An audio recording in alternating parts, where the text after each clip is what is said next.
Number 1. دا بس ده. That's enough. That's enough. دوام ورکړه. Keep going. Keep going. څنګه چې ته غواړې، یعنی څنګه چې ستا خوښه وي. As you wish.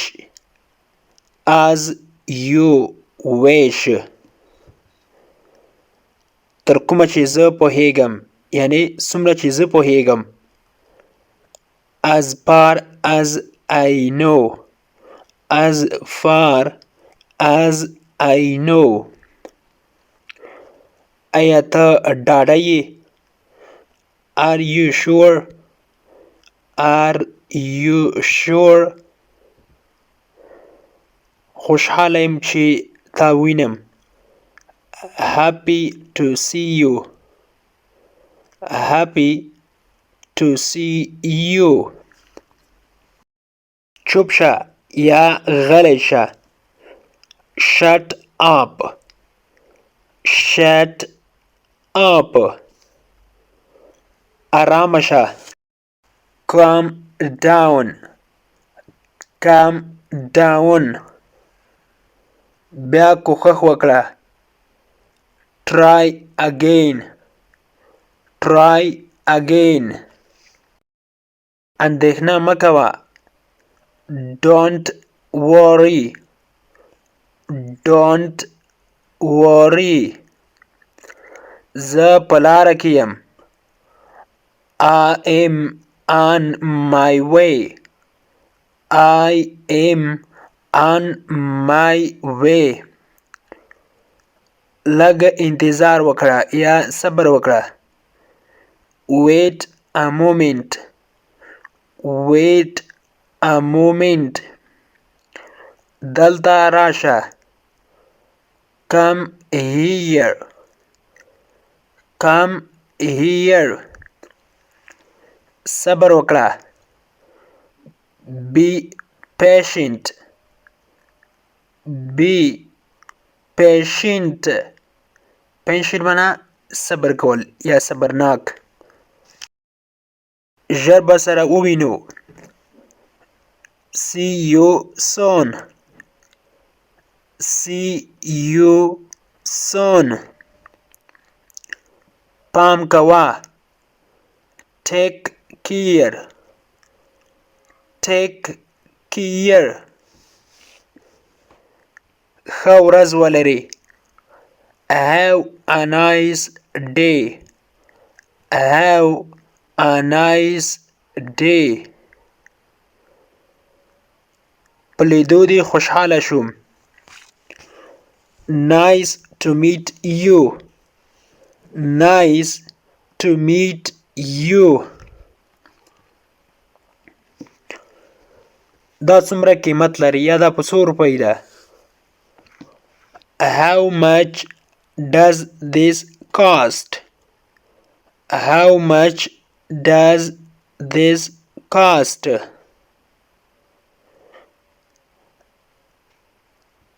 له ما سره لږ تخفیف وکړه یا لږ تخفیف را سره کولی شي. Can I get a discount? Can I get a discount?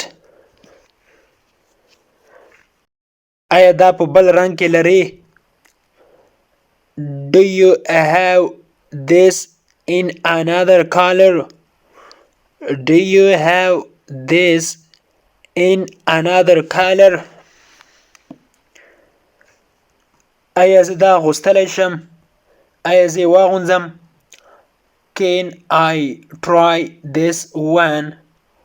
Can I try this one? د جامو د بدلولو خونه یا کوټه چیرته ده؟ Where is the fitting room? Where is the fitting room? Fitting room هغه کوټې یا هغه خونې ته ویل کېږي چې هغه په دوکانه کې موجوده وي او ته ورځې هلته د خپلې اخیستل شوي جامې پکې ګوري په ځان کې، یعنې چې دا جامې زما سره جوړې دي که نه څنګه دي. نو هلته کوټې ته ورځي دا جامې بدلوي کې هغې کوټې ته ویل کېږي فیټینګ روم. ډارېږه مه یعنې مه ډارېږه یا مه ویرېږه نو داسې به وایو don't be afraid. don't be afraid. بل دی خفه کېږه مه یا مه خفه کېږه نو په انګلیسي کې به وایو don't be sad. don't be sad. مه ژاړه don't cry. don't cry. مزه don't go. don't go. بانې مه کوه یا بانې مه جوړوه نو داسې به وایو په انګلیسي کې don't make excuses. don't make excuses. excuses معنا بانې کول یا بانې. don't make excuses. بانې مه کوه یا بانې مه جوړوه. ستا عمر اوس څومره ده یعنې ته څو کالو یې اوس. how old are you now. how old are you now. بخښنه غواړم لږ ناوخته شوم. I'm sorry for being late. I'm sorry for being late. هغه یو عاجز انسان ده. He is a humble human. He is a humble human. humble معنا عاجز human معنا انسان. هغه یو عاجز انسان ده. په قد غوږ ونیسه. just listen. just listen. دا دروغ دی. it is a lie. it is a lie. نور هیڅ هم نه. nothing else. nothing else. تا ولیکل. did you write. did you write. هغه وانه ورېدله. he didn't listen. he didn't listen. ایا تا ډوډۍ وخوړه. did you eat food. did you eat food. ما چای وڅښه. I took a tea.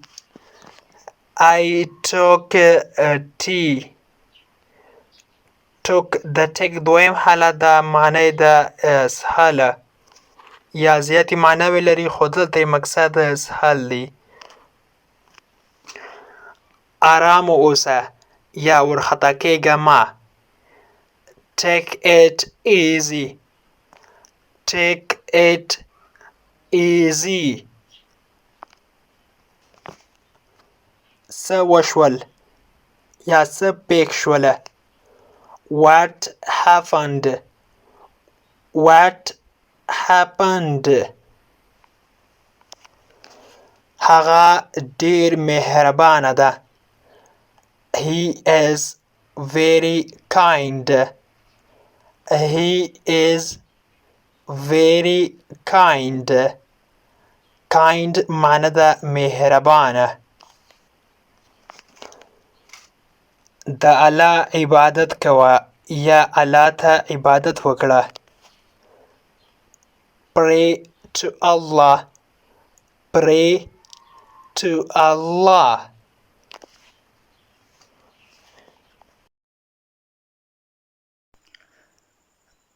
د انګلیش ټو پښتو لرنینګ کورس ګرانو زده کوونکو د نن ورځې کلاس تر دې ځای پورې و. هیله ده چې یو څه مو ورڅخه زده کړي وي. که غواړئ چې انګلیسي ژبه په سمپل ساده پښتو ژبه کې زده کړئ نو مهرباني وکړئ د داسې کلاسونو لپاره زموږ چینل سبسکرایب کړئ، ترڅنګ یې د بیل آیکن ووهئ ترڅو زموږ هر نوی کلاس چې موږ روزانه اپلوډ کوو تاسو ته په خپل ټایم در ورسیږي. تر بیا چې زه حاضرېږم تر هغې مو پاک مهربان رب سپارم. هر چیرې چې یاست الله مو مل شه. Thank you so much for watching.